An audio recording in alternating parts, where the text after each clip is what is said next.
Cellphone எல்லாம் கொஞ்சம் சரி பண்ணி கொள்ளும்படி கேட்குறேன். சத்தங்கள் வந்து டைவர்ட் பண்ணாதபடி பார்த்துக்கொள்ளும்படி கேட்குறேன். ஆமாம். சரி, உபாகமத்தின் புத்தகம் 1 அதிகாரம் 6 வசனம். ஓரேபிலே நம்முடைய தேவனாகிய கர்த்தர் நம்மோடே சொன்னது என்னவென்றால், நீங்கள் இந்த மலையருகே தங்கி இருந்தது போதும். போதும் இல்லை, வாசது போதும்னு. ஆனால் ஆண்டவர் அங்கே சொல்லுகிறார். ஆமாம், கர்த்தருக்கு பயப்படாததாக. ஆண்டவர் மோசையை பார்த்து சொல்லும் போது, இந்த ஜனத்திற்கு நீ சொல்ல வேண்டும், நீங்கள் இந்த மலை அருகே தங்கியிருந்தது போதும். கர்த்தருக்கு ஸ்தோத்திரம் உண்டாவதாக. போதும் என்று சொல்லப்படுகிற நிறைய உண்டு. ஆனால் ஆண்டவர் சொல்கிறார், எப்பா நீங்கள் இங்கே தங்கியிருந்தது போதும் அப்படின்றால் இதுக்கு பிறகு எத்தனையோ மறைவான வார்த்தைகள் நிறைய பொய்ந்திருக்கிறது. கர்த்தருக்கு ஸ்தோத்திரம் உண்டாவதாக. இந்த உபாகமத்தின் புத்தகம் 4 ஆகமங்களின் ஒரு சுருக்கமான ஒரு பகுதி தான் உபாகமத்தின் புத்தகம். கர்த்தருக்கு மகிமை உண்டாவதாக. மோசையினாலே எழுதப்பட்ட ஆதியாகமும், யாத்திரையாகமும், லேவியராகவும், என்னாகமும் எழுதிவிட்டு இந்த புத்தகத்தை ரத்தின சுருக்கமாகவுடைய வாழ்க்கை, இஸ்ரவேல் ஜனங்களுடைய பிரயாணத்தின் வாழ்க்கை எல்லாவற்றையும் குறித்து ஒரு புத்தகம் எழுதினார். இந்த உபாகமத்தின் புத்தகம். கர்த்தருக்கு மகிமை உண்டாவதாக. ஆக 5 ஆகமங்களை மோசை எழுதினான். அதோடு யோபின் புத்தகமும் மோசையினால் எழுதப்பட்ட புத்தகம். அவன் சில பாடல்களையும் எழுதி வைத்திருக்கிறான். அது வேதாகமத்திலே எல்லாம் இருக்கிறது. கர்த்தருக்கு மகிமை உண்டாவதாக. இந்த பகுதியில் நாம் வாசிக்கிறோம். ஆண்டவர் சொல்லுகிறார், ஜனங்களை பார்த்து சொல்லும்போது, நீங்கள் இந்த மலை அருகே தங்கியிருந்தது போதும். கர்த்தருக்கு மகிமை உண்டாவதாக. நான் வாசித்து கொண்டிருக்கும் போது எனக்குள் வந்ததான காரியம் தான் உங்கள் மத்தியில் வைக்க வேண்டும் என்று விரும்புகிறேன். கர்த்தருக்கு ஸ்தோத்திரம் உண்டாவதாக.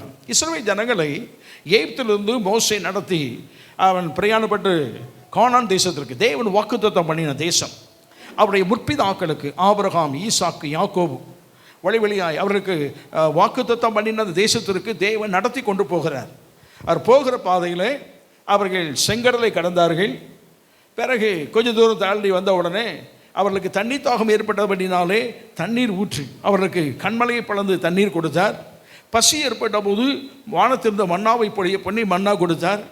அவர்கள் கொஞ்சம் பல்லு கொஞ்சம் ஸ்ட்ராங்காக இருந்தால் நல்லா இருக்கும்னு சொல்லி யோசித்து, ஆண்டவரே கடித்து இழுப்பதற்கு கறி வேண்டும் என்று கேட்டபோது ஆண்டவர் அவருக்கு காடையை கொடுத்தார். ஆமாம், நல்ல சுகமான வாழ்க்கை. இதோடு மாத்திரமல்ல, இவருடைய வாழ்க்கையில் ஆண்டவர் இன்னும் கொடுக்கும்போது அவர்கள் அந்த வனாந்தர வாழ்க்கையில் போகும்போது அது கடினமான ஒரு வனாந்தரம், அது பயங்கரமான வனாந்தரம். இதே பகுதியில் சொல்லப்படுகிறது.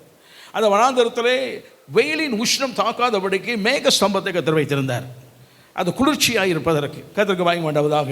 இரவிலே வரும்போது அந்த குளிர்ச்சி, அதாவது அந்த குளிரினாலே ஏற்படக்கூடிய பாதிப்பு அவருக்கு வரக்கூடாது என்பதற்கும் விஷ ஜந்துக்கள், வைல்டு அனிமல்ஸ், அந்த மிருக ஜீவனங்கள், அதாவது பயங்கரமான மிருக ஜீவனங்கள் இருந்து தப்புவிக்கப்படுவதற்கும் அவர் வெளிச்சத்தை கொடுப்பதற்கு ஆண்டவர் அக்னி ஸ்தம்பம் என்ற ஒன்றை வைத்தார். அவருக்கு இரவிலே குளிரிலிருந்து தப்புவிக்க வழி செய்தார். சுகமான ஒரு வாழ்க்கை. அந்த மலை அருகே வந்து உட்கார்ந்த உடனே எல்லாம் கூடார போட்டாங்க. ஆண்டவர் என்ன செய்தார்னா அவர்களுக்கு இதெல்லாம் கொடுத்தார்.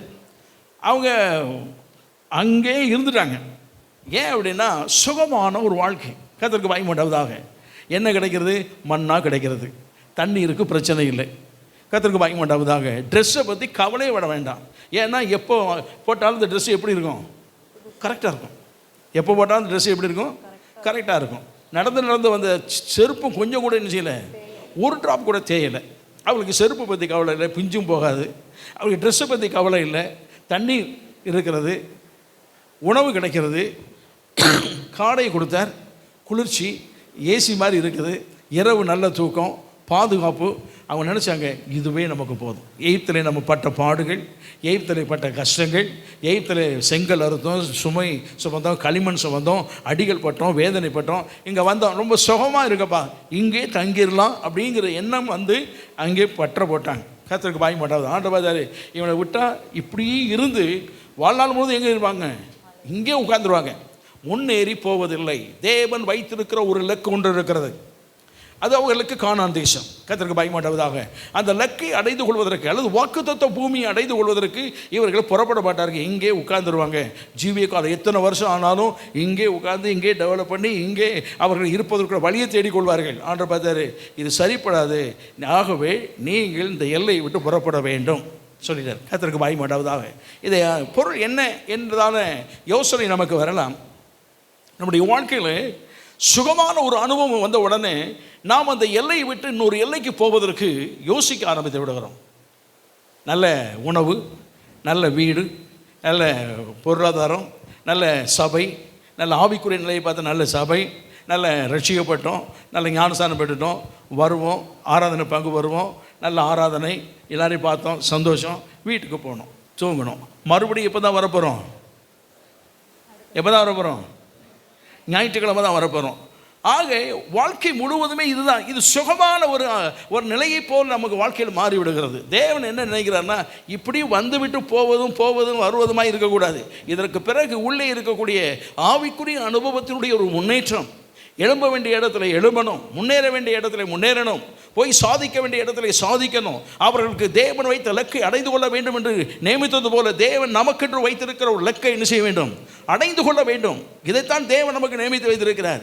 இது இல்லாமல் அநேக முறை ஆவிக்குரிய உலகத்தில் நாம் வருவதும் போவதும் இருப்பதும் ஆராதிப்பதும் இப்படியே இருந்துடுறோம். அதுக்கு தான் ஆண்டு சொல்லாரு, இந்த மலையை விட்டு புறப்பட்டு போயிரு. ஆமாம், சுகமான இடத்தை தேடி உட்கார்ந்து கொண்டிருக்கக்கூடாது.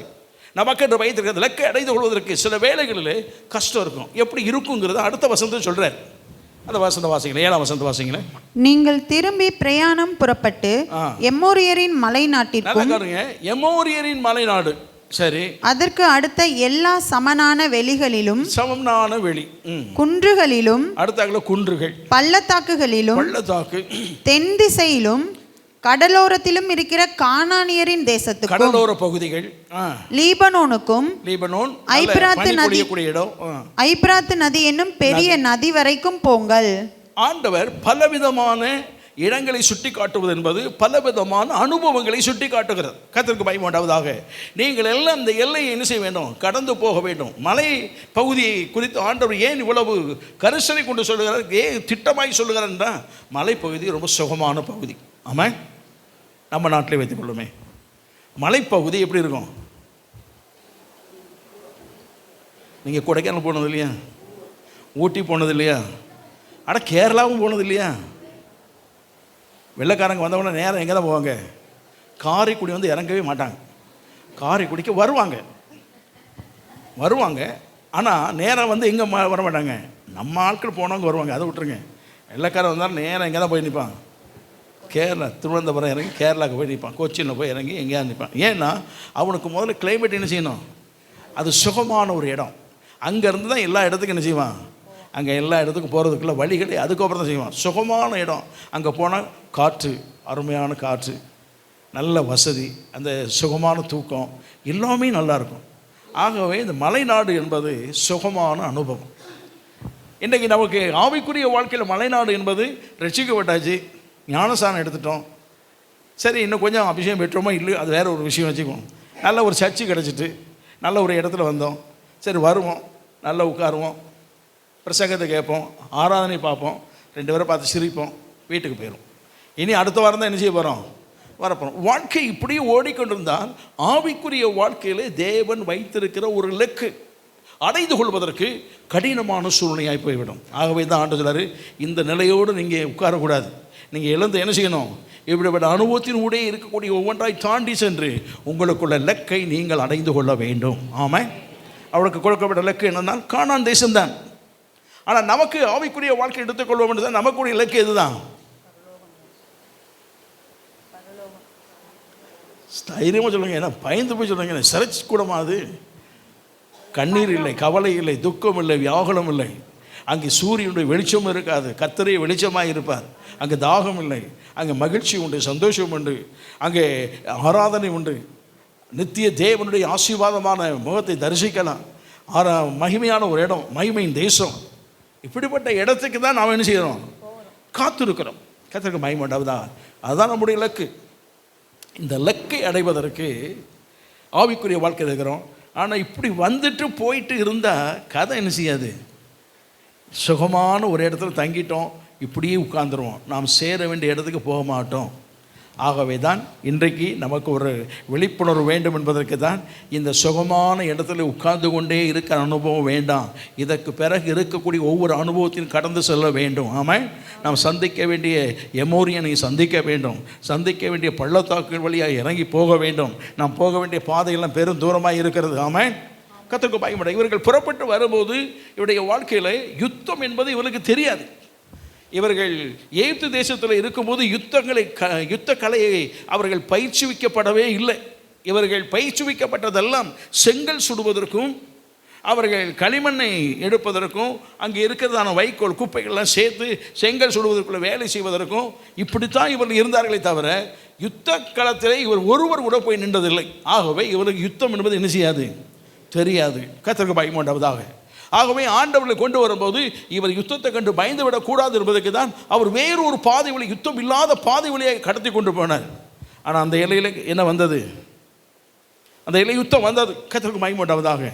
யுத்தம் ஏன் வந்ததுன்னு சொன்னால், இங்கே படுத்துட்டே இருந்தோன்னா யுத்தம் கட்டாயம் என்ன செய்யும், இப்படித்தான் இருந்தது. யாக்கோபுடைய வாழ்க்கையில் அவன் தகப்பன் வீட்டை விட்டு புறப்பட்டு போகும்போது ஒரு இரவிலே ஒரு கல்லை தலைக்கு வச்சு படுத்துங்கினான். ஒரு தரிசனம் கண்டான், சொப்பனம். வானத்துக்கு பூமிக்கு ஒரு பெரிய ஏணி போடப்பட்டிருக்குது, தேவதை ஏறுவது இறங்குவதுமாக இருக்கிறார்கள். மேலே இருந்த தேவனுடைய சத்தம் கேட்கிறது, எப்போ நான் உன்னுடைய முற்பிதாக்களின் தகப்பன் நான், ஆபிரகாம் ஈசாக்கின் தகப்பன் நான், நீ படுத்திருக்கிற இந்த பூமியை நான் உனக்கு என்ன செய்வேன், உனக்கு உன் சந்ததிக்கு என்ன செய்வேன், நான் தருவேன் அப்படின்னு எல்லாம் சொல்கிறான். தந்த உடனே ஐயோ இது பயங்கரமான இடமா இருக்குதே அப்படின்னு சொல்லி காலையில் எழுந்த உடனே அவன் என்ன செய்தானா, ஒரு கல்லை நிறுத்தி எண்ணெய் ஊற்றி, இது தேவனுடைய வீடே அல்லாமல் வேறு ஒன்றுமே இல்லை அப்படின்னு சொல்லிட்டு அவன் சொல்கிறான், உன்ன உணவும் உடுக்க இடமும் நல்ல உணவு சாப்பாடெல்லாம் கொடுத்து என்னைக்கு சுகமாய் திரும்பி வர பண்ணுவீர்னு சொன்னால் இந்த இடம் தேவனுடைய வீடு, கட்டாயம் தேவனுடைய ஆலயமாக என்ன செய்யப்படும், கட்டப்படும்னு சொல்லிட்டு ஆண்டவருக்கு பொருத்தனை பண்ணிட்டுலாம் வந்துட்டான். எல்லாவற்றையும் நான் உமக்கு செய்ய வேண்டியதெல்லாம் என்ன செய்வேன்னு சொல்லிட்டு வந்துட்டான். ஆனால் பொருத்தனை பண்ணியிருந்த ஒரு நாள் பிறகு கர்த்தர் அவனை ஆசீர்வதித்தார். எல்லாம் வந்தது. வந்த உடனே அவன் எல்லா ஆசீர்வாதங்களையும் பெற்றுக்கொண்டு ஊராக சும்மா ஜாலியாக சுற்ற ஆரம்பிச்சிட்டான். ஆண்டு பார்த்தாரு, எப்பா நீ இப்படி இருந்தேன்னா கதை நடக்காது, நீ எழுந்து அப்படின்னு சொன்னார். 35ஆம் அதிகாரத்தில் ஆதியாகமம் 35ஆம் அதிகாரம் சொல்லும்போது, யாக்கோபே நீ எழுந்து பெத்தேலுக்கு போய் அங்கே குடியிருந்து நீ உன் சகோதரனாகிய ஏசாவின் முகத்திற்கு விலகி ஓடி போகிற போது உனக்கு தரிசனமான தேவனுக்கு அங்கே ஒரு பலிபீடத்தை உண்டாக்கு என்றார். ஆண்டவருக்கு மகிமை உண்டாவதாக. ஒரு பலிபீடத்தை என்ன செய்யணும், நீ தேவனை ஆராதிக்கக்கூடிய ஒரு எல்லை உனக்கு உண்டு பண்ணி வைக்கப்பட வேண்டும். கர்த்தருக்கு மகிமை உண்டாவதாக. இவனுக்கு சொத்து இருக்குது, மாமனார் சொத்தில் தேவன் ஆசீர்வதித்தார், எக்கச்சக்க சொத்து, பிள்ளைகளுடைய சொத்து கணக்கு கிடையாது, ஒரு 13 பிள்ளைகள், மனைவிமார் ஒரு 4 பேர் இருக்கிறாங்க, வேலைக்காரர் எக்கச்சக்கம் இருக்கிறாங்க. சுகமான வாழ்வு. அந்த சுகமான வாழ்வு செய்ய வேண்டியதுக்கு முன்னேற்றத்துக்கு செய்யாதனால ஏற்பட்ட தடை என்ன அப்படின்னு சொன்னால், என் வாழ்க்கையில் ஒரு பிரச்சனை வந்துட்டு, இந்த பிரச்சனை வந்த உடனே தன் மகளுக்கு ஏற்பட்ட பிரச்சனை அது தேசத்தின் பிரச்சனையாக மாறி இப்போ எல்லாம் கலவரங்கள் இருந்தது. அப்போ யோசித்தான், இந்த பிரச்சனை வருவதுக்கு என்ன காரணம் யோசிக்கும் போது ஆண்டவர் சொன்னார், நான் உனக்கு என்ன சொல்லியிருந்தேன், இந்த தேசத்தை தருவேன்னு சொன்னேன், உன் தகப்பனாயே ஆபிரகாமை நடந்து தெரியுன்னு சொன்னேன், அதே மாதிரி ஈசாக்கும் நடந்து தெரிஞ்சான், அதே மாதிரி நீனும் நினைச்சிருக்க வேண்டும், கால் வைக்கும் இடமெல்லாம் உன் சந்ததிக்கு கொடுப்பேன் என்று வாக்குத்தத்தம் பண்ணியிருக்கிறபடினாலே நீ எல்லா எல்லைகளிலும் முன்னேறி ஒவ்வொரு இடமாய் போய் தங்கி நீ ஜெபித்து பலிபீடத்தை கட்டியிருக்க வேண்டும்.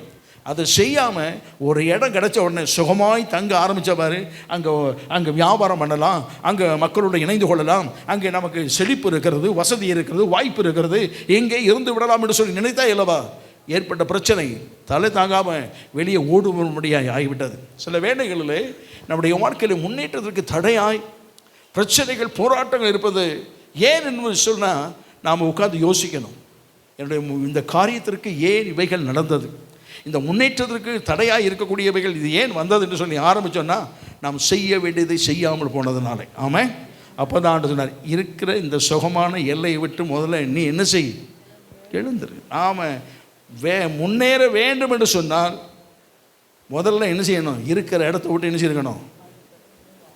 எழுந்திருக்கணும். இருக்கிற இடத்த விட்டு என்ன செய்யணும்?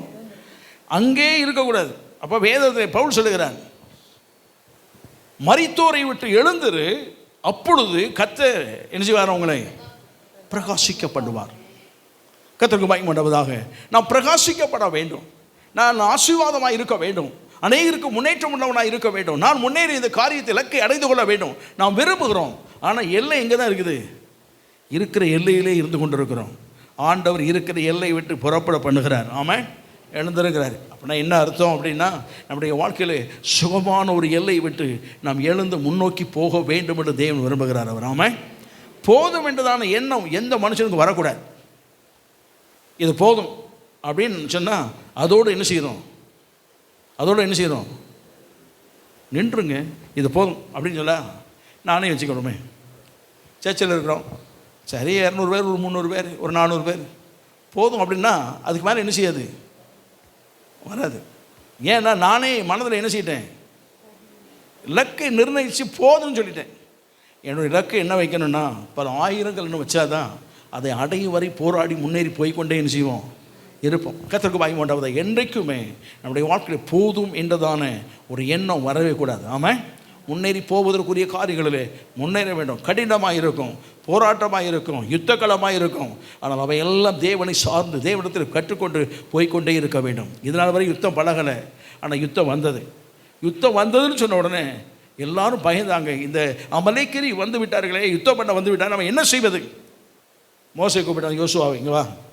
அவன் தான் வாலிபன், இருக்கிறதில்ல நல்ல திடகாத்திரமான ஒருவன். கூப்பிட்டாங்க, வாப்பா, உன் ஃப்ரெண்ட்ஸ் எல்லாம் எல்லாரும் கூப்பிட்டாங்க.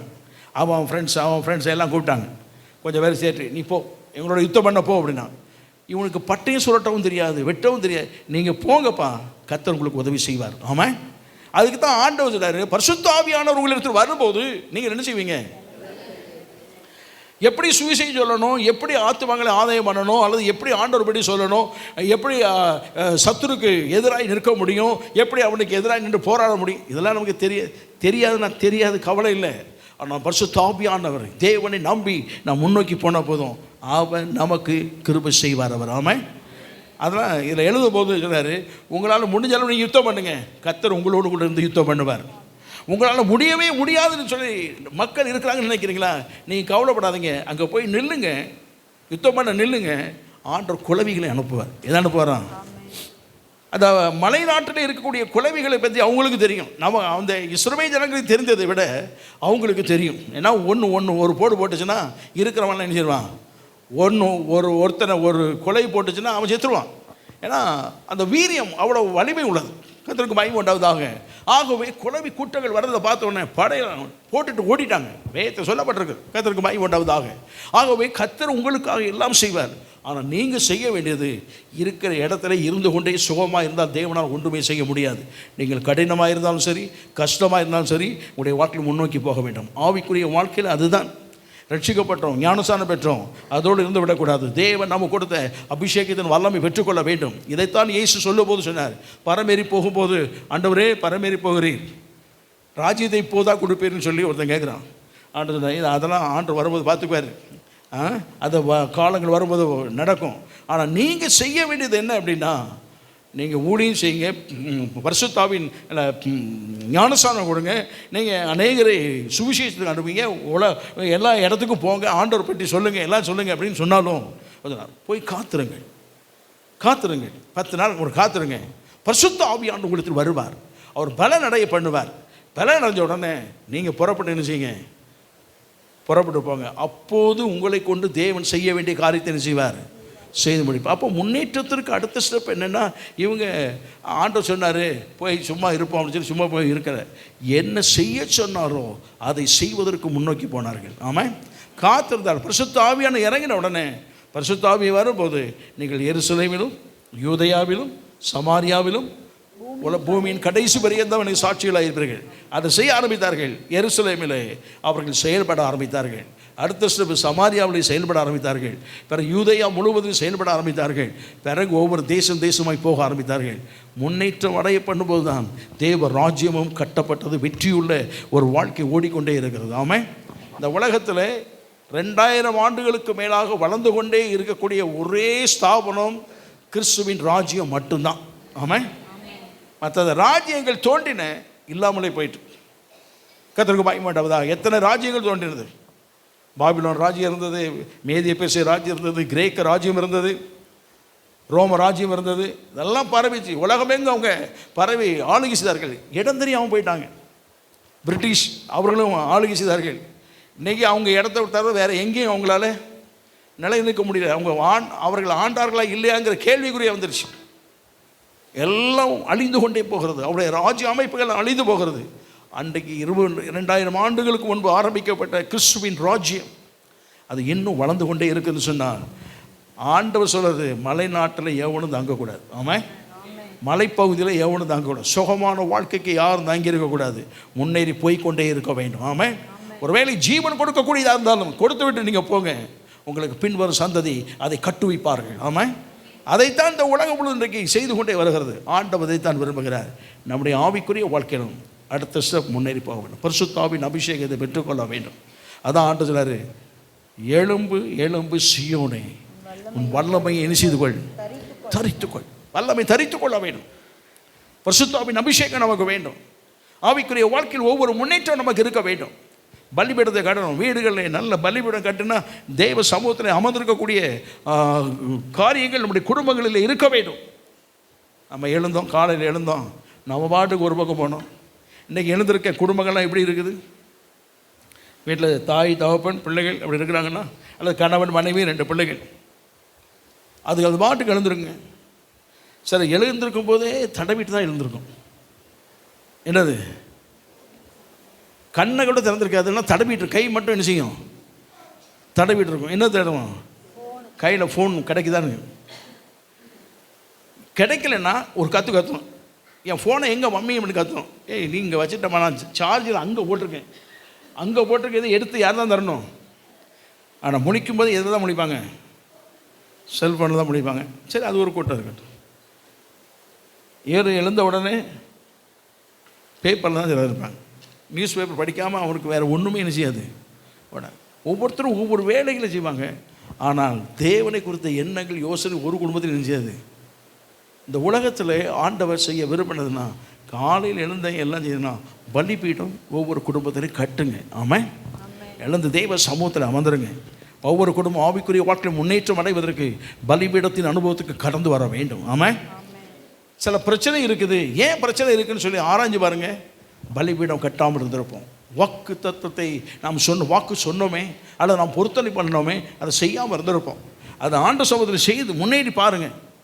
பலிபீடம் கட்ட வேண்டும். ஆமாம். ஒவ்வொரு அனுபவத்திற்கு செல்ல வேண்டும். ஆவிக்குரிய அனுபவங்கள் என்னுடைய வாழ்க்கையில் எப்படி இருக்கணும் அப்படின்னா, பவுல் சொல்கிறான், கிறிஸ்துவின் நிறைவான வளர்ச்சியின் அளவுக்கு தக்கதாக நாம் பூரண புருஷனாக்கப்பட வேண்டும். ஆமாம். கர்த்தருக்கு பயம் வேண்டாவதா? அவன் நம்முடைய வாழ்க்கையில் செல்ல கர்த்தர் உதவி செய்வாராக. அதுக்கு தான் ஆண்டு அங்கே சொல்கிறார், யோசுவாவே அசதியாகிறாது, தேசம் உனக்கு முன்னால் விஸ்தாரமாக இருக்குது, இதை பங்கிடுவதற்கு மோசே உன்கிட்ட பொறுப்பு கொடுத்துட்டான். இவ்வளோ பெரிய தேசத்தை எப்படி பங்கிட போகிறேன்னு சும்மா உட்காந்துருந்தா உன்னால் முடியாது. ஆனால் வயதாயிட்டு நினைக்காத, நீ எழுந்து சேவை செய், எழுந்து போ, தேசத்தை பங்கிடு. அவன் கடைசி மூச்சு வரைக்கும் தேசத்தை பங்கிட்டு விட்டு எல்லாரையும் கூப்பிட்டு பெரியா விடை கொடுத்தா அனுப்பினான். ஆமாம். கர்த்தருக்கு பயம் உண்டாவதாக. நமக்கு உண்டான தேசம் பெருசாக இருக்குது, நமக்கு உண்டான பட்டணம் இருக்கிறது. இவையெல்லாம் நாம் பிரித்து கொடுப்பதற்கு ஆதாயப்படுவதற்கு வேதத்தில் சொல்லப்பட்டது போல தேசம் அவர்கள் வசமானதுன்னு சொல்லப்படுது அல்லவா? அந்த பட்டணம் முழுவதும் கிறிஸ்துவுக்கு வசமாக்கப்படுவதற்கு என்னென்ன செய்யணுமோ அதெல்லாம் செய்ய வேண்டியது நம்முடைய கடமையாக இருக்கிறது. ஆமாம். சோகமாக இருக்கிறது ஒரு அனுபவம். சோகமாக இருக்கலாம், சர்ச்சுக்கு வரலாம், அடுத்த வாரம் கூட உங்களை கொண்டு பார்க்கலாம், போகலாம், வரலாம். இது நாங்கள் உங்களை பார்க்கறதுக்கு விரும்புகிற ஒன்று. ஆனால் அதோடு இருந்து விடக்கூடாது. உங்களுடைய வாழ்க்கையின் முன்னேற்றம் இருக்கணும், ஆவிக்குரிய முன்னேற்றம் இருக்கணும், உங்கள் வீடுகளில் ஜெபம் இருக்கணும், உங்கள் வீடுகளில் ஆத்தும ஆதாய பணி கட்டாயம் என்ன செய்யணும், இருக்கணும். கர்த்தருக்கு பயம் உண்டாவதாக. இயேசு அதைத்தான் தொடர்ந்தார். இயேசு வாழ்க்கையில் இல்லாத ஒன்று ஆண்டவர் சொல்லலை. அவர் எல்லாரையும் போல இந்த உலகத்தில் பிறந்த போது வளர்க்க வேண்டிய பருவத்தில் வளர்ந்த காலங்கள் வரும்போது நியாயப்பிரமாணத்தை அவர் கற்றுக்கொண்டார். அவர் வீட்டில் நியாயப்பிரமாணம் கற்றுக் கொடுக்கப்பட்டது. வசனங்களை கற்றுக்கொண்டதுனால்தான் ஜபாலயத்துக்கு போன போது வசனத்தை எங்கெங்கே இருக்குன்னு சொல்லி என்ன செய்தார், ஏசாயா புக்கில் என்ன இருக்குது, அதில் என்ன இருக்குன்னு எடுத்து சொன்னார். கர்த்தருக்கு பயப்படாவதாக. அவர் வேதத்தை வாசிக்க வேண்டிய அவசியம் இல்லாதவர். நல்லா கவனிச்சிடுங்க, வேதத்தை வாசிக்க இல்லை. ஏன்னா அவரே வசனம், அந்த வார்த்தை தான் மாம்சமானது. அப்படி இருக்கு. அவர் ஜெபம் பண்ணினார். ஜெபிப்பதற்கு வேண்டாத ஒரு நபர், ஜெபிக்க வேண்டாம் என்று சொல்லக்கூடிய, அல்லது அவரெல்லாம் ஜெபம் பண்ண வேண்டாம் என்று சொல்லக்கூடிய நபர், அவரே என்ன செய்தார்? அவரே என்ன செய்தாருங்க? இருட்டோடு எழுந்து போனார், ஜெபம் பண்ணார். ஆலயத்துக்கு, ஜெபாலயத்துக்கு போக வேண்டும் என்ற அவசியம் இல்லை. ஆராதனைக்கு உரியவரே அவர் தான். ஆலயத்துக்கு போக வேண்டாத நபர், அவரே என்ன செய்தார்? நம்மால் செய்ய முடியாத காரியம் என்பதால் நம்மாலே செய்ய வேண்டும் என்பதற்கு தான் அவர் ஒவ்வொரு படிப்படியாக நமக்கு முன்னேற்றத்தை காண்பித்தார். கர்த்தருக்கு பாய் உண்டாவதாக. அதோடு மாத்திரமல்ல, ஒவ்வொரு தனிப்பட்ட மனுஷனையும் தேடி போனவர் அவர். ஆமாம், அவர் அடுத்த சில நாமெல்லாம் அதே போல் அவரை போல் வேதம் வாசித்தோம், ஞானசானம் எடுத்தோம். அவர் ஞானசானம் எடுக்க வேண்டாத நபர், ஞானசானம் எடுத்தார். நாமளும் ஞானசானம் எடுத்தோம். அபிஷேகம் பெறுவதற்கு அவரும் அபிஷேகநாதர், நாமளும் அபிஷேகம் பெற்றுட்டோம். அவர் சர்ச்சுக்கு போனார், நாமளும் சர்ச்சுக்கு போகிறோம். அவரோட என்னாரா அவர் முன்னேற்றின் பாதை ஒன்று ஒன்றா வச்சிருந்தார் நமக்கு. அவர் இருட்டோடு எழுந்து ஜெபம் பண்ணார். நாமளும் ஆன்லைன் ப்ரேயர்னு வைக்கிறோம். நம்ம ஆன்லைன் ப்ரேயர் வந்து பயங்கரமான ப்ரேயர். 8:30 மணிலேருந்து 10:30 மணியோடு முடிஞ்சு போயிடும் நம்ம ஆன்லைன். நாம் ஆன்லைன் ப்ரேயர் நம்ம எவ்வளோ தான் வச்சுருக்கிறோம்? குவார்ட்டர் நைட் தான் நம்ம வச்சுருக்கிறோம். குவார்ட்டர் நைட், ஆஃப் நைட்டு கூட போயிடுச்சு. இப்போ குவார்ட்டர் நைட்டில் நினச்சிருக்கிறோம் வச்சுருக்கிறோம். சரி, அது இருக்கட்டும். அது கூட வராமல் இருக்காங்களே பாஸ்டர், சரி விட்டுரும். அவர் இரவு முழுவதும் ஜெபம் பண்ணார். சரி, அடுத்த ஸ்டெப், தனியே ஒவ்வொருவரையும் அவர் சந்தித்தார். ஆத்தும ஆதாய பணி என்பது நம்முடைய ஆவிக்குரிய வாழ்க்கையின் கட்டாயம் முன்னேற்றமான ஒரு பணி. ஆமாம், எல்லா மனிதர்களும் செய்ய வேண்டும், எல்லா மனிதரும் அந்த வளர்ச்சிக்கு வர வேண்டும் என்று சொல்லி விரும்புகிறது என்று வேதம் சொல்லுகிறது. அதான் பவுல் சொல்லுகிறான், சுவிசேஷத்தை பிரசங்கிப்பது, சுவிசேஷத்தை நாம் அறிவிக்க வேண்டியது நம்மேல் விழுந்த கடமை. நம்மேல் விழுந்த ஒரு சான்ஸ், ஒரு வாய்ப்பு அப்படின்னு சொல்லலை. நம்மேல் விழுந்த கடமை என்னது? கட்டாயம் செய்யணும். சொன்னாலும் சொல்லாட்டாலும் கட்டாயம். காலையில் நைட்டு தூங்கணும், காலையில் எழுந்த உடனே என்ன செய்யணும்? கட்டாயம் பல் விளக்கணும். என்ன கட்டாயம் செய்ய வேண்டியது. நான் பிள்ளைகளை கூப்பிட்டேன்னே எழுந்த உடனே முதல்ல என்ன செய் சொல்கிறோமா? அது வந்து கட்டாயம் செய்தான் ஆகணும். செய்யாமல் இருக்க முடியாது. சரி, செய்யாமல் இருக்கலாம், இருந்தால் பக்கத்தில் ஒருவனும் இருக்க முடியாது. அவன் இதெல்லாம் கடமை. குளிக்கணும், நல்ல உடை உடுத்தணும், சாப்பாடு இருக்குதா, காலை உணவு சாப்பிடணும். சரி, இதெல்லாம் வந்து சில கட்டாயம் செய்ய வேண்டிய பணி. படிக்கணும் அல்லது வேலைக்கு போகணும், இது கட்டாய பணி. இதே போல தான் சுவிசேஷம் அறிக்க வேண்டும் என்பது நம்மேல் விழுந்த கட்டாய பணி. இந்த சுகமான வாழ்வு இருக்கிறவங்க இந்த பணிக்கு என்ன செய்ய மாட்டாங்க? இந்த வேலையை அவங்க செய்ய மாட்டாங்க. இந்த வேலையை என்ன செய்ய மாட்டாங்க? ஏன் அப்படின்னா இது கொஞ்சம் வலிக்கும். இது எமோரியனோடு என்ன செய்ய வேண்டியது இருக்குது? போராட வேண்டியது இருக்குது. இன்னொரு விதத்தை சொன்னால், மாம்சத்தோடு இரத்தத்தோடும் அல்ல, அந்தகார லோகாதிபதியோடும் வானமர்ந்து பொல்லாத சேனையோடும் நமக்கு என்ன உண்டு? போராட்டம் உண்டு. கர்த்தருக்கு பயப்படாவதாக அவனோட போராட வேண்டியது இருக்குது. இந்த போராட்டத்திற்கு நமக்கு ஏற்கனவே பழகி வந்திருக்கோமா? இல்லை, தெரியாது. ஆனாலும் ஆண்டவர் இந்த ஜனங்களை கொண்டு வந்து அமலேக்கர் முன்னால் நிப்பாட்ட மாதிரி நம்மளையும் கொண்டு நிப்பாட்டி வச்சிருக்காரு. முன்னேறி போ. நாம் அதுக்கு என்ன செய்யணும்? முழங்கால போட்டு ஜெபம் பண்ணணும். ஆண்டவரே, இவனை போராடி ஜெபம் பண்ணணும். நீ என்ன செய்யும்? பரிசுத்த ஆவியானவர் நமக்கு உதவி செய்வார். ஆமாம், அவனை மேற்கொள்ள உதவி செய்வார். 2 முறை மேற்கொண்டானா 3வது முறை எப்படி மேற்கொள்ள வேண்டும் என்று நமக்கே தானாக தெரியும். ஆமாம், முன்னேற வேண்டும் என்பது தான் தெய்வ திட்டம். இந்த முன்னேற்றம் ஃபைனல் வந்து பரலோகராஜ்யம் தான். ஆனால் போகிற வழியில் கிறிஸ்துவின் ராஜ்யத்தை கட்டமைப்பது, கிறிஸ்துவுக்காக வாழ்வது, நம்முடைய ஆவிக்குரிய வளர்ச்சி அநேகருக்கு ஆசீர்வாதமாக இருப்பது கட்டாயம் இருக்கணும். ஆமாம், இதுக்கு தான் ஆண்டவர் நம்மை பார்த்து சொல்கிறாரு, எப்பா நீங்கள் என்ன செய்யுங்க, இந்த மலைநாட்டு சுகமாக இருக்கிறத கொஞ்சம் தவிர்த்துருங்கிறார். சுகமாக இருக்க கொஞ்சம் தவிர்த்துருங்க. பவுலுடைய வாழ்க்கையில் ஒரு இது இருந்தது, சுகமாக இருக்கக்கூடிய ஒரு வாய்ப்பு உனக்கு இருந்தது. முதல்ல சுயம் சொல்லி பார்த்தேன், எல்லோரும் ஒருத்தர் நம்பலை. தர்சு படத்துக்கு போயிட்டான். 14 வருஷங்க எண்ணி பார்க்க முடியும், யோசிக்க வச்சுருந்தான். 14 வருஷம் ஒன்றுமே செய்யலை. சர்ச்சுக்கு போவான் வருவான். அவன் ஒரு சர்ச்சில் இருந்தான், விசுவாசியாக இருந்தானா ஊழியக்காரன் இருந்தான்னு ஒன்றும் தெரியாது. அவன் போவான் வருவான், அங்கே தான் இருந்தான். பார்த்தார் ஆண்டவர், இப்போ ஒன்று ரட்சித்ததே ஒரு பெரிய நோக்கம், ஒரு பெரிய திட்டம், நீ இங்கே வச்சுருக்கே அப்படின்னு ஒருத்தன் அனுப்பி, பவுலே எழுதுறப்பா, நீ செய்ய வேண்டிய வேலை நிறைய இருக்குது. அவனை இழுத்துட்டு வந்தாங்க. இழுத்துட்டு வந்து வல்லானே ஒரு இடத்துல போட்டாங்க. அதிலேருந்து ஆரம்பிக்கப்பட்ட வேலை தான். கடன்னு பிடிச்சிட்டான். இனி முன்னேறது தான் நம்முடைய வாழ்க்கை. அப்படி தான் சொல்லிவிட்டு எல்லாத்தையும் மறந்துட்டு முன்னானவர்கள் நாடி லெக்கு நோக்கி ஓடுகிறேன். அந்த பரம அழைப்பை பந்தய பொருள் ஒன்று எனக்காக வைத்திருக்கிறார், அதை பெற்றுக்கொள்வதற்கு நான் முன்னோக்கி ஓடிக்கொண்டே இருக்கிறேன். ஆமாம், நம்முடைய வாழ்க்கையில் முன்னோக்கி ஓடணும். தடை இருக்கத்தான் செய்யும், பிரச்சனைகள் இருக்கத்தான் செய்யும், போராட்டம் இருக்கத்தான் செய்யும். ஆனால் அவைகளை கண்டு நம்ம சோர்ந்து போகக்கூடாது. சுகமான வாழ்வை தேடி ஒரு நாள் போகாதீங்க. கிறிஸ்தவ வாழ்க்கை என்பது சுகமான வாழ்க்கை என்று நம்ம நினைக்கக்கூடாது. சுகமான வாழ்க்கை தான். எப்படி வாழ்க்கைன்னா சமாதானம், சந்தோஷம். எத்தனை பிரச்சனை போராட்டம் வந்தாலும் அவற்றின் ஊடே தேவனுடைய அமைதலான ஒரு அற்புதமான வாழ்க்கை நமக்கு இருக்கும். தேவன் நமக்கு வெற்றி தருவார். தேவன் நம்மை அற்புதமாய் நடத்துவார். தேவன் நம்முடைய தேவையில் ஊடே ஜெபிக்கும் போது அவையெல்லாம் சந்திப்பார். இதெல்லாம் ஒரு சுகமான அனுபவம் இருக்கிறது. ஆனால் அந்த வாழ்க்கையில் இவன் ஊடே நாம் வெற்றி பெறுவதற்காக போராட்டத்தை கர்த்தர் வைத்திருக்கிறார். இந்த உலகத்தில் உங்களுக்கு என்ன உண்டு? உபத்திரம் உண்டு. நான் உலகத்தை ஜெயித்தேன், ஜெயித்தவர் நமக்கு இருக்கிறார்.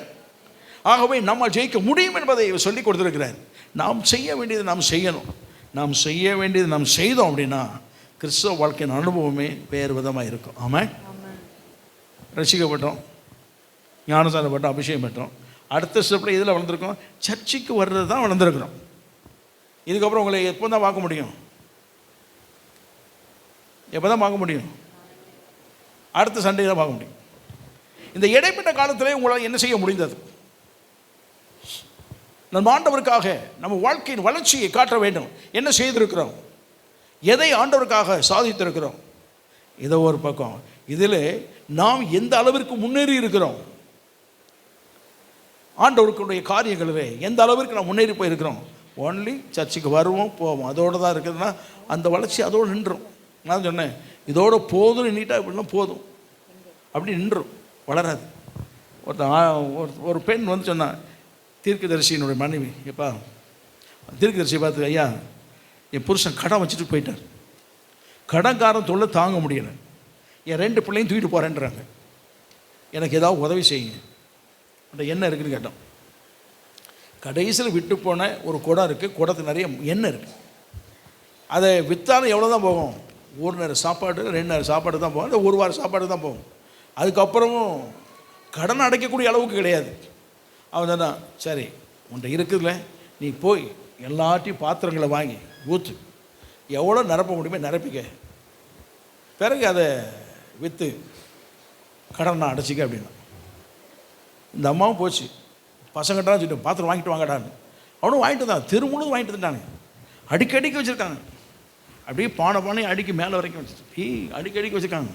கோபுரம் மாதிரி அடிக்கடிக்கு வீட்டில் வச்சு கதவை மட்டும் திறக்கிறதுக்கு இடம் வச்சிருது. வெளியே வந்தாச்சு, அவ்வளோ இடம் இருக்குது. இன்னொரு ரூம் இருக்குது. அப்போ கேட்குறாங்க, டேய் பாத்திரம் வாங்கிட்டு வாங்கடா.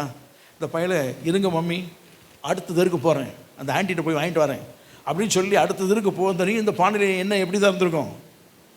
பொங்கி கொண்டே தான் இருந்திருக்கும் ஊற்றுவதற்கு. அவன் 2 கேட்டான், பாத்திரமே இல்லை அப்படின்னானுங்க. எண்ணெய் அதோடு நின்றுச்சு. ஆமாம், போதும் அப்படின்னு நினச்சிட்டிங்கன்னா அது அதோடு நின்றும், வளர்ச்சி நின்றும், உங்களுடைய முன்னேற்றமும் நின்றும், நீங்கள் சாதிக்க வேண்டியது நின்றும். நீங்கள் அப்படி தான் இருப்பீங்க. கடைசி வரைக்கும் எப்படி தான் இருப்போம்? இதே நிலைமையில் தான் இருப்போம். அதுக்கப்புறம் என்ன செய்ய வேண்டியது இருக்குன்னா, சிஸ்டர் எனக்காக ஜெபம் பண்ணுங்க, சிஸ்டர் பிரதர் எனக்காக என்ன செய்யுங்க, ஜெபம் பண்ணுங்க அப்படின்னு ஒவ்வொருத்தர் ஜெபத்தையே நாட வேண்டியது இருக்கும். ஏன்னா வளர்ச்சி என்ன செய்யாது இல்லைங்கிறனால ஆண்டவர் சொல்றாரு, நீங்கள் புறப்பட்டு போய் கைகளை வியாதி கைகளை வைப்பீர்கள், அப்பொழுது அவர் என்ன செய்வாங்களாம்? நீங்கள் சுகமாக்க வேண்டிய நபர் நிறைய பேர் இருக்கும்போது நீங்கள் உங்கள் சுகத்துக்கு இங்கே போய் சேர்றீங்க. எல்லாருடைய உதவி நாடுறோன்னா நம்மளுடைய டிஃப்ரெண்ட் எப்படி இருக்குன்னு பாருங்கள். நாம் அநேகரை சுகப்படுத்த வேண்டிய ஆசீர்வாதத்தை கொடுக்க வேண்டிய நபர்கள்னா நாம் இன்னொருத்தட்ட என்ன ஆசீர்வதிக்க ஜெபம் பண்ணுங்கன்னு போய் நின்னா நம்முடைய வளர்ச்சியின் அனுபவங்கள் எப்படி டிஃப்ரெண்ட் இருக்குன்னு பார்க்கணும். ஆமாம், ஒரு மாதிரி முறைக்கிறேங்க. நம்ம வளர்ச்சி எப்படி இருக்குன்னு பார்த்துக்கலாமா? எனக்காக ஜெபம் பண்ணுங்க. ஒருவர் ஜெபத்திற்கு கேட்டுக்கொள்வது என்பது வேறு. ஆனால் எதுக்கெடுத்தாலும் என் பிள்ளைக்கு ஜெபம் இல்லை, நீங்கள் ஜெபம் பண்ணுங்க சிஸ்டர், அதுக்கு செய்யலை இதுக்கு ஜெபம் பண்ணுங்க, இந்த காசு வரல இதுக்கு ஜெபம் பண்ணுங்க, அதுக்கு வரல இதுக்கு, இப்படி ஒன்று ஒன்றா சபை முழுவதும் ஜெபம் பண்ணுங்க சொல்லிட்டு போனால் நீங்கள் என்றைக்கு ஜெபம் பண்ணுவீங்க? நீங்கள் என்றைக்கு அதை வெற்றி பெறுவீங்க? இப்போ வளர்ச்சி இல்லைன்னு அர்த்தம், நிற்பதற்கு திராணி இல்லை. நாம் தேவ சமூகத்தில் நாம் வந்து வல்லமை வெற்றுக்கொண்டு அதை என்ன செய்யணும்? அடுத்த ஸ்டெப்பில் நிறைய பேர் வல்லமை பெற்றுக்கொள்ளணும்னு அபிஷேகம் பெற்றாங்க. கர்த்தருக்கு மகிமை உண்டாவதாக. நாம் பெற்றுக்கொண்ட பலன், மருத்துவர்கிட்ட போகிறோம், என் பிள்ளை ரொம்ப நோஞ்சானா இருக்குது, அவர் நல்லா கொடுப்பார், எழுதி கொடுத்து இதை என்ன செய்யுங்க சாப்பிட சொல்லுங்க, நாமளும் வாங்கி கொடுத்து பிள்ளை கொடுப்போம். சாப்பிட்ட உடனே பிள்ளை என்ன செய்யுது? சூப்பராக இருக்கு மாமின்னு சாப்பிட்டுட்டு அந்த பிள்ளை அடுத்தாக்க என்ன செய்யணும்? பலனுக்கு சாப்பிட்டாச்சு, அந்த பலனை என்ன செய்யணும்? செலவழிக்கணுங்க. பலனை என்ன செய்யணும்? செலவழிச்சாதான் அடுத்த முறை சாப்பிடுவோம். இந்த பலன் நமக்கு என்ன செய்யும்? அந்த பலன் சரீரத்தில் சேரும். சரீரத்தில் இருந்து ஒன்று ஒன்றா ஸ்டெப் பை ஸ்டெப்பாக என்ன செய்யும்? ஸ்ட்ராங் ஆகிட்டே வரும். இல்லை அப்படின்னா இந்த பிள்ளை சாப்பிட்டு உட்காந்து பேத்த குட்டி மாதிரி உட்காந்துரும். அது நல்ல அது என்ன செய்யும்? அந்த சத்து என்ன செய்யாது? வேலை செய்யாமல் உட்காந்து கடைசியில் அந்த சோம்பேறித்தனத்தில் கொண்டு வந்து வச்சிடும். சத்து பெற்றுக்கொண்டோன்னா அதை என்ன செய்யணும்? செலவு பண்ணணுங்க. இப்போ நான் பாடி பில்டிங் பண்ணணும் அப்படின்னு சொன்னால் நான் பாட்டு அதை சாப்பிடணும், இதை சாப்பிடணும், மட்டன் சாப்பிடுங்க, சிக்கன் சாப்பிடுங்க, முட்டை சாப்பிடுங்க, அதை சாப்பிடுங்க, பாலை சாப்பிடுங்க, கோழி சாப்பிடுங்க அப்படிலாம் எல்லாம் சாப்பிட்டே இருந்தேன்னா உடம்பு ஊதும். அந்த அந்த உடம்பு ஊதுறது எதுக்கு உதவுன்னு நினைக்கிறீங்க? ஒன்றுக்கு உதவாது, எனக்கு கூட உதவாது. நான் நடக்கிறதுக்கே 2 பேர் வேணும், கையை பிடிச்சி நடக்குது. இதே சத்தை கொண்டு போய் சாப்பிட்டுட்டு அங்கே போய் செலவு பண்ணி எக்ஸசைஸ் பண்ணி எல்லாம் பண்ணோன்னா அது என்ன செய்யும்? சரீரத்தில் பலனாக மாறும். நாம் பெற்றுக்கொண்ட பரிசுத்த நான் பெற்றுக்கொண்ட அந்த பலனை வச்சுட்டு சும்மா உட்காந்து அந்தபடியே சுகமாக உட்காந்துட்டு இருக்கக்கூடாது.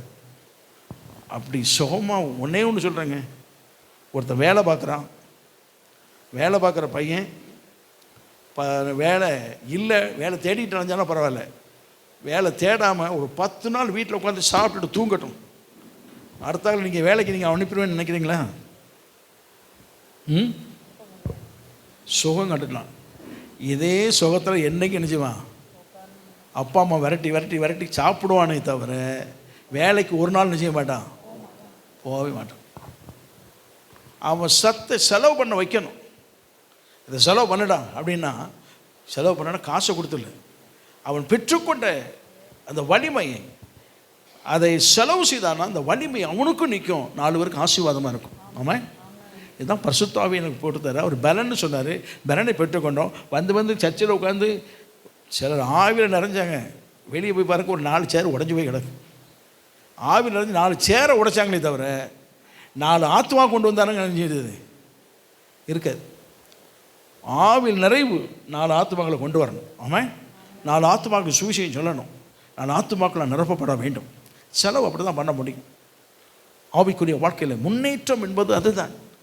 ஒவ்வொரு பகுதியும் தனி ஒரு மனிதனாக ரட்சிக்கப்படாமல் ஒரு வெறுமையான ஒரு மனிதனாக வந்தானா ரட்சிக்கப்பட்டானா, அடுத்த சில ஞானசானம் பெற்றானா, அடுத்த பரிசுத்தாவின் பெற்றானா, அடுத்த சில ஆத்துமக்கள் ஆதாயம் பண்ணானா, ஆண்டவர் பற்றி சொல்கிறானா, மற்றவங்களுக்கு பிரயோஜனமாக இருக்கிறானா, ஆண்டவருடைய ராஜ்யத்தை கட்டமைக்கிறானா, ஆலயத்திற்குரிய காரியத்தை செய்கிறானா, இதெல்லாம் ஆராதிக்கிறானா, இதெல்லாம் ஒவ்வொரு படிப்படியாக இருக்குது. இதெல்லாம் செய்து கொண்டே வர வேண்டும்.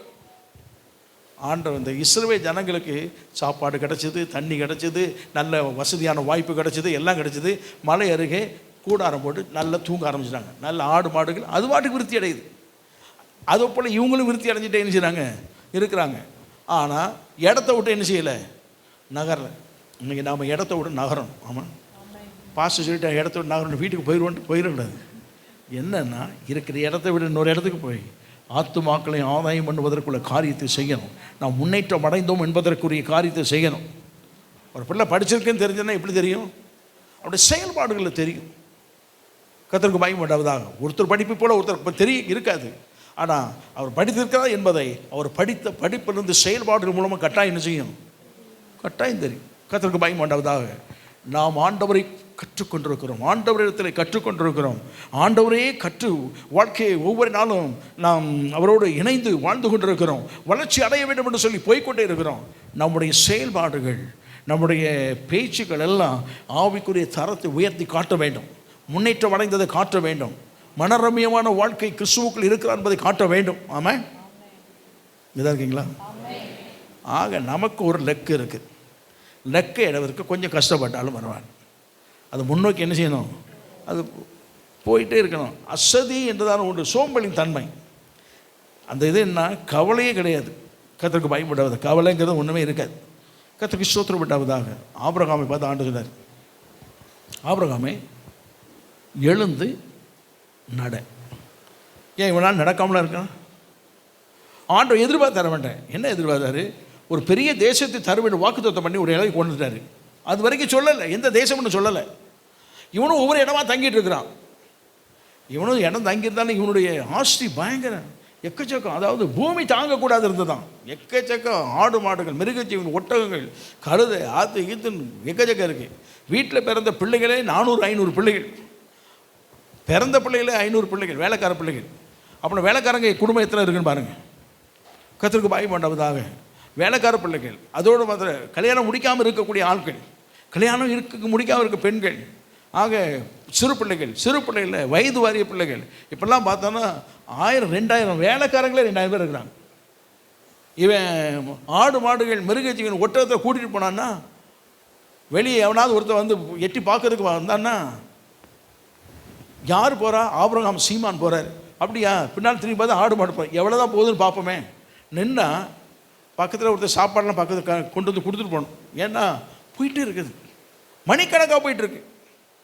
இந்த சின்ன பிள்ளைகள் ட்ரெயின் போகும் பாருங்கள், ட்ரெயின் போனோடனே ட்ரெயினை பார்க்காதுங்க, ட்ரெயினில் குர்சி எத்தனை போகும், இந்த பெட்டி எத்தனை இருக்கு இன்னும் பார்த்துருக்கீங்களா?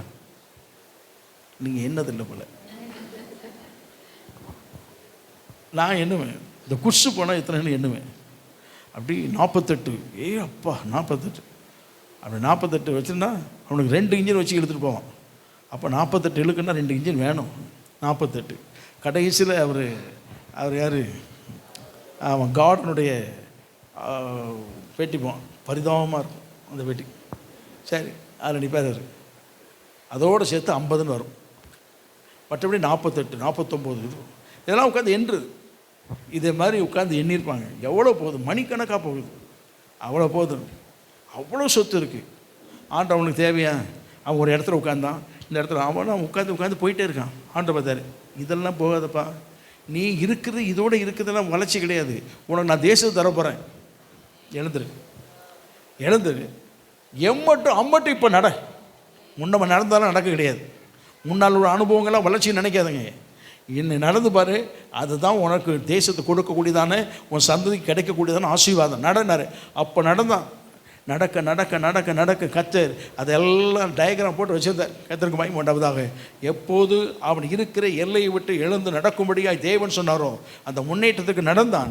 தேசம் முழுவதும் சுதந்திரத்தை கொண்டான். ஆமாம், அவனுடைய வாழ்க்கையில் இருக்கிற இடத்த விட்டு தேசத்தை சுதந்திரிப்பதற்கு, இந்த எல்லையை சுதந்திரிப்பதற்கு நடக்கணும். கத்தருக்கு மகிமை உண்டாவதாக. அவரும் சொல்லிட்டாரு, நீ கால் வைக்க இடம்லாம் உனக்கு தருவேனார். அவர் நம்ம ஆண்டவரும் சும்மா சொல்ல பாருங்க, நடன்னு சொன்னார், நடக்க சொன்னார். நடக்க சொல்லிவிட்டு கால் வையினார், கால் வச்ச இடம்லாம் உனக்கு தருவேனார்.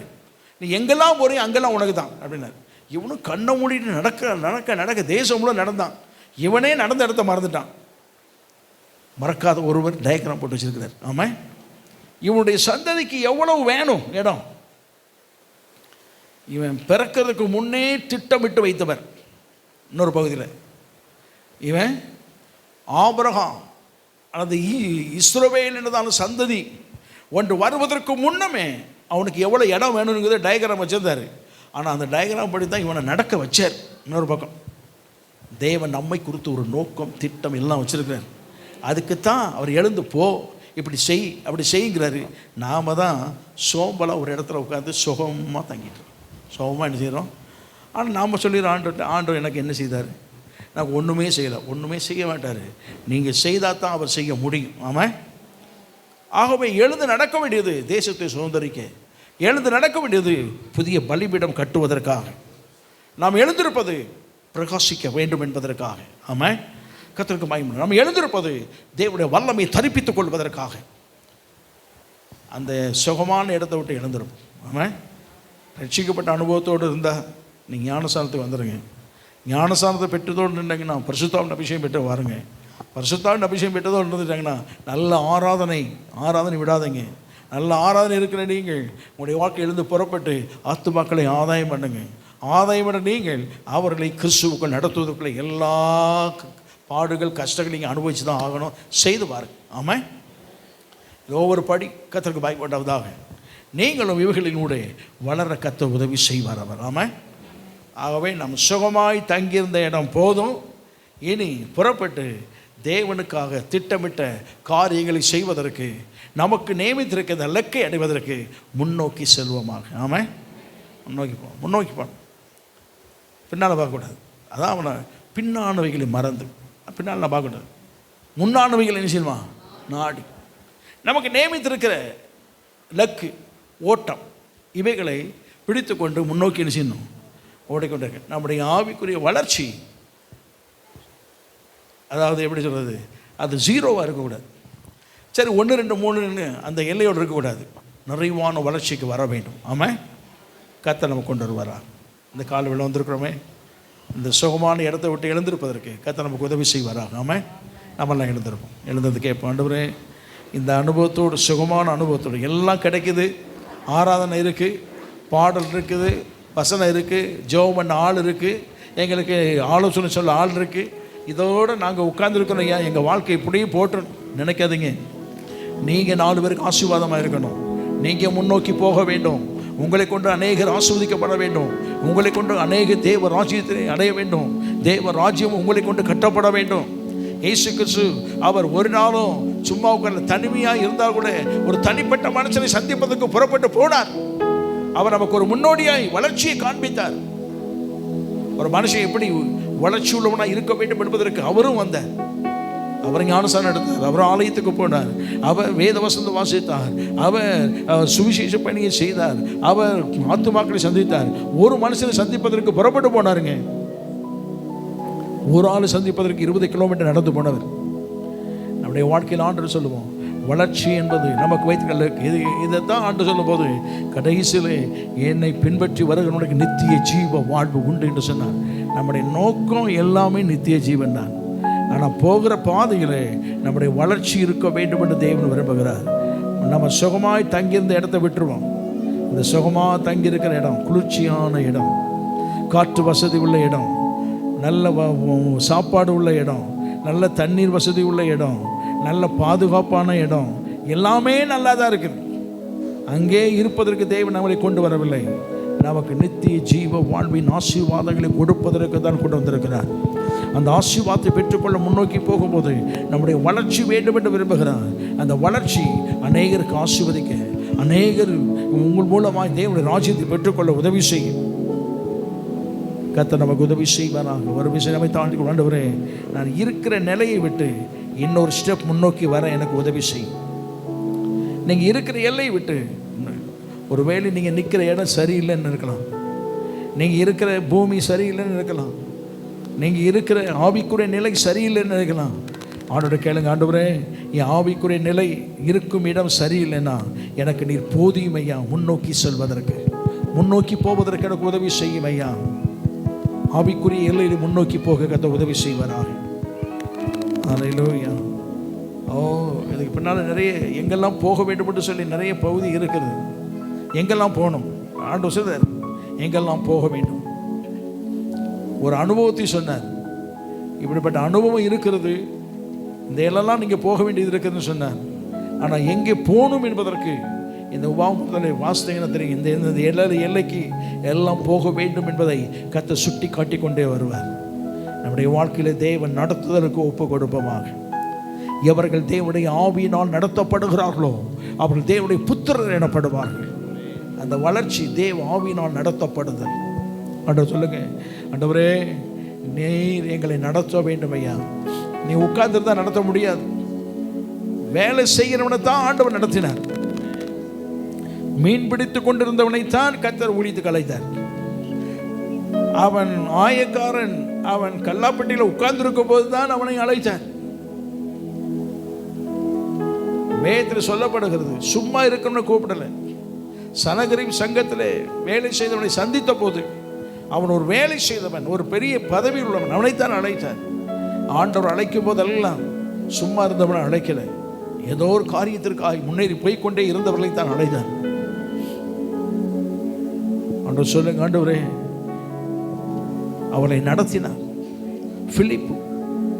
பிலிப்பை குறித்து வேதத்தில் வாசிக்கிறோம். ஊழியம் செய்து ஜனத்திற்கு எழுப்புதலை கொண்டு வந்து ஜெபித்துக் கொண்டிருக்கிறான். பேதுரு, யாக்கோபு, யோவானை கொண்டு வந்து ஜெபித்துக் கொண்டிருக்கிறான். ஆவியானவர் அவனை நடத்தினார். காசாவுக்கு நேராக போற ரோட்டு வழியா போப்பான்னு தெய்வ நடத்துதலுக்கு நடத்தப்படும் அனுபவங்கள் வேண்டும்.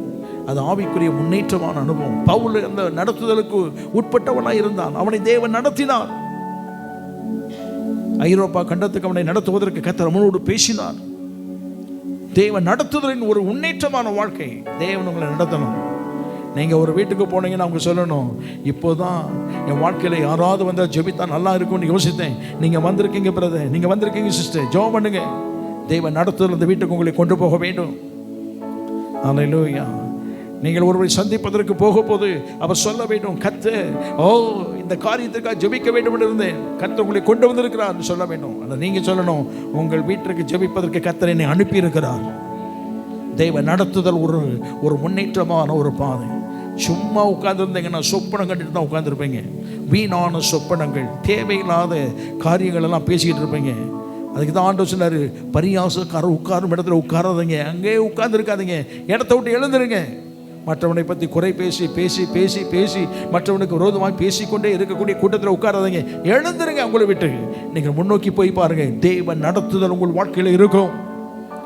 பரிசுத்த ஆவியானவர் நடத்துவார். அது முன்னேற்றமான அனுபவங்கள் உங்கள் வாழ்க்கையில் இன்னும் வர நாட்களில் நல்ல அனுபவங்கள் இருக்கணும், முன்னேற்றமான அனுபவங்கள். இந்த அனுபவத்தோடு நித்திய ஜீவ வாழ்வுக்குள் பிரவேசிக்கணும். இந்த அனுபவத்தோடு கர்த்தருடைய வருகைக்கு நாம் போக வேண்டும். நல்ல சொல்லி ஜெபம், நல்ல எங்கள் வாழ்க்கையில் நாங்கள் சுகமான எல்லையில் இருந்துவிட்டு, ஆண்டவரே நாங்கள் பெற்றுக்கொள்ள வேண்டிய ஆசீர்வாதத்தை இழந்து போய்விடக்கூடாதையா, எங்களை நீர் இந்த எல்லையிலிருந்து புறப்பட பண்ணி நீர் எங்களை நடத்த வேண்டும். ஆவியானோர் நடத்துவதற்கு ஒப்பு கொடுப்போமாக, ஆவியானோர் பயன்படுத்துவதற்கு ஒப்பு கொடுப்போமாக, ஆண்டவருடைய வளர்ச்சிக்கு நம்மை ஒப்பு கொடுப்போமாக, நல்ல ஆவிக்குரிய நல்ல ஜெப வாழ்க்கைக்கு ஒப்பு கொடுப்போமாக, நல்ல வேதத்தை வாசிக்க ஒப்பு கொடுப்போமாக. இந்த உபவாச நாட்கள் நியமித்திருக்கிறோமே, இதில் இந்த நாட்களுக்குள் வேதத்தை முடிக்க வேண்டும். நான் ஆண்டவரோடு உள்ள அனுபவத்திலே வித்தியாசமான அனுபவத்தை பெற்றுக்கொள்ள வேண்டும். ஜெபம் பண்ணி பாருங்க, கர்த்தர் மாற்றங்களை செய்வார். குடும்பத்தில் இது நாள் வரை காணாத ஒரு அதிசயத்தை காண்பீங்க, இதனால் வரை காணாத ஒரு அற்புதத்தை காண்பீங்க. இந்த நாட்களில் அனுபவம் வித்தியாசமா இருக்கட்டும். சுகமான வாழ்வு வேண்டாம், சுகமான வாழ்வு உட்கார்ந்து இருக்க வேண்டாம். அது போதும், இது போதும், எனக்கு எனக்கு 4 பேர் ஜெபிக்க வந்தா போதும், எனக்காக 4 பேர் ஜெபித்தால் போதும். உட்கார்ந்துட்டே இருக்காதுங்க. நல்ல உணவு, ஆவிக்குரிய உணவு கிடைக்கிறது போதும், நல்ல தண்ணீர் கிடைக்கிறது போதும், நல்ல சுகமான காற்று கிடைக்கிறது போதும். இவையெல்லாம் போதும் போதும் என்ன கூடாது. கர்த்தர் நம்மை வைத்திருக்கிற நோக்கத்தை நிறைவேற்ற எழுந்திருப்போம். சந்திக்க வேண்டிய எமோரியனை சந்திப்போம், சந்திக்க வேண்டிய கடற்கரை ஓரம் இருக்க கானானியனை சந்திப்போம். பெரிய நதிகளை தாண்டி செல்ல கர்த்தர் உதவி செய்வாராக. ஆசீர்வாதங்களை பெற்றுக்கொள்வதற்கு தேவன் நம்மை நடத்தும்.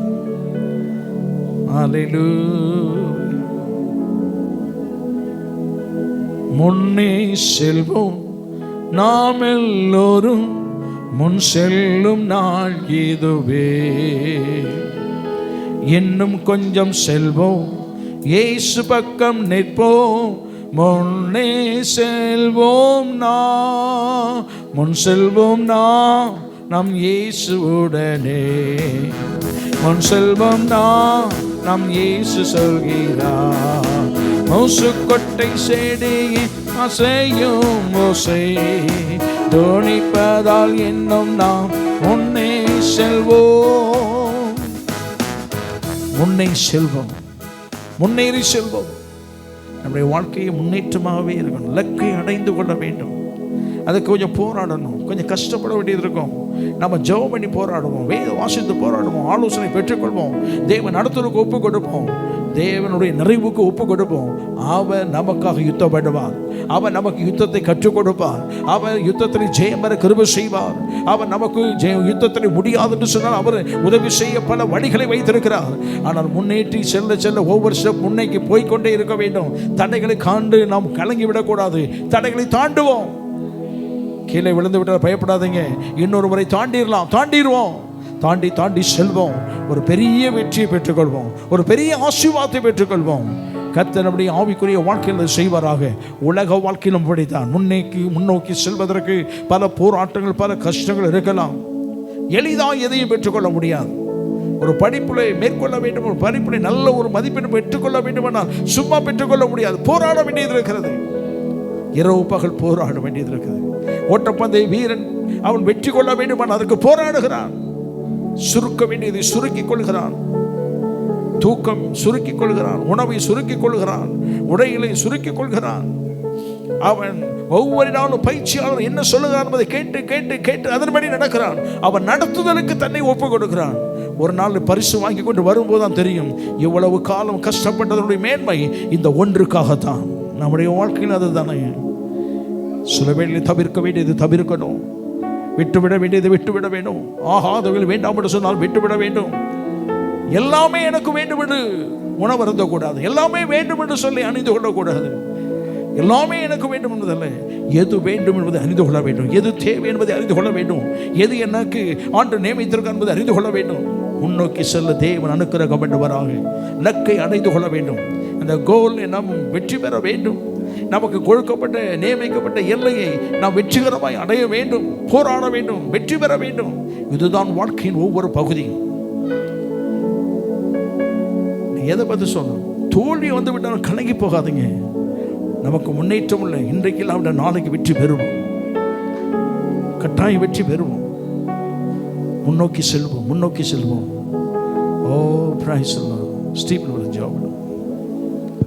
எங்கள் அன்பின் பரலோக தகப்பனே, அருமையான இந்த ஓய்வு நாளுக்காக உங்களுக்கு நன்றி செலுத்துகிறோம். நாளிலேயும் உம்முடைய சமூகத்திலே வந்து ஆண்டவரை உம்மை ஆராதிக்க, உம்மை ஸ்தோத்தரிக்க, துதிக்க, தேவனே அப்பா நல்ல வார்த்தைகளை கேட்கும்படியாய் கர்த்தர் எங்களுக்கு தந்த நல்ல கிருபைகளுக்காய் உமக்கு நன்றி ஆண்டவரே.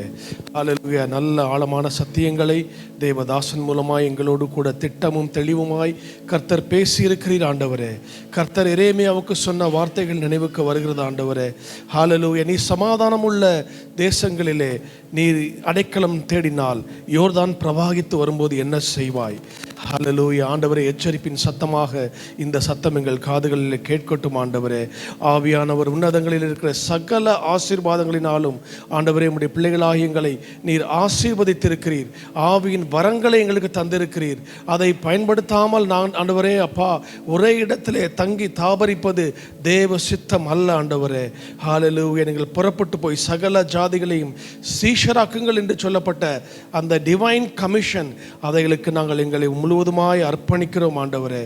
ஹல்லேலூயா. இந்த காலத்திலே நாங்கள் மௌனமாக இருந்தால் யூதருக்கு சகாயமும் ரட்சிப்பும் வேறொரு இடத்திலிருந்து வரும் என்பதை அறிந்து ஹல்லேலூயா கர்த்தர் எங்கள் ஒவ்வொருவரையும் ஆண்டவரே உம்முடைய ஸ்தானாதிபதிகளாய் ஊழியக்காரர்களாய் ஆண்டவரே அபிஷேகித்து அனுப்பும்படியாய் ஜெபிக்கிறோம் ஆண்டவரே. ஹல்லேலூயா. எப்படி செய்வோம், எங்கே செல்வோம், எங்கே போவோம், என்ன செய்வோம் என்பது எங்களுக்கு தெரியாது. நடத்துகிறவர் நீர் ஆண்டவரே. நீர் எங்களை நடத்துவீர்.